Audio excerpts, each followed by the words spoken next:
23rd November, Monday.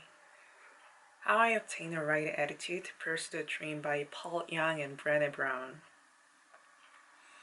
Even though I'm a person who is driven by a dream, there are moments of compromise.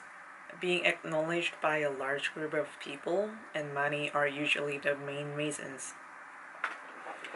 I have words from two people that hold me tightly when I am shaken in the moment of compromise.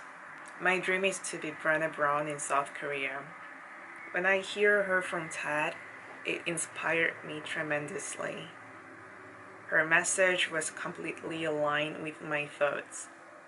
The point of her lecture was don't hide when shame sweeps by. Sharing it with others because it's getting bigger when you keep it alone.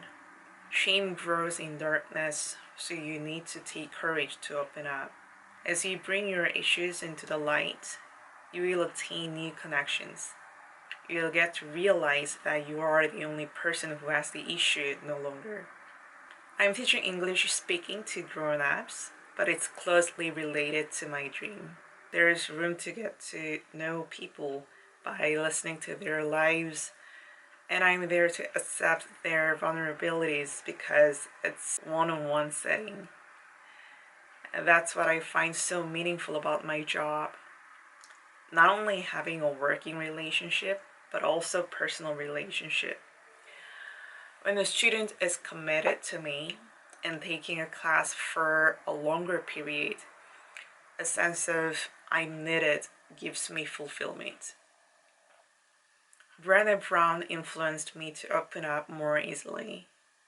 Experiencing how people could be empathetic as I share my own vulnerabilities helped me to get rid of the pressure of being perfect and strong. People are more drawn to me. I may not be material for a leader, but a friend that mattered more to me. Secondly, Paul Young's sharing about how he became a New York Times best-selling author of The Shack, which was also made into a movie. He's an American, but there was a chance to get to hear him in person when I was working in Germany. He shared that he came up with an idea to write a book because he was poor and didn't have enough money to get Christmas gifts for his children and friends. When his friends got the book, they find the story highly interesting and begin to share it with their friends. By that, the book began to spread out.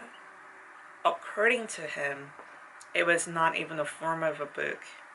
There were just mere copies bound by a stapler. More and more people begin to get inspired by this book, and they begin to find the book at the bookstore. His book was published because many people asked for his book at the bookstore that did not exist. It was just a bunch of papers bound by a stapler that was being shared through his friends. A bookstore wondered by increased inquiries about the book, and that's how it led into his book into publishing. This story struck me hard. His book was even made into a movie, and there were no marketings, advertisements, etc.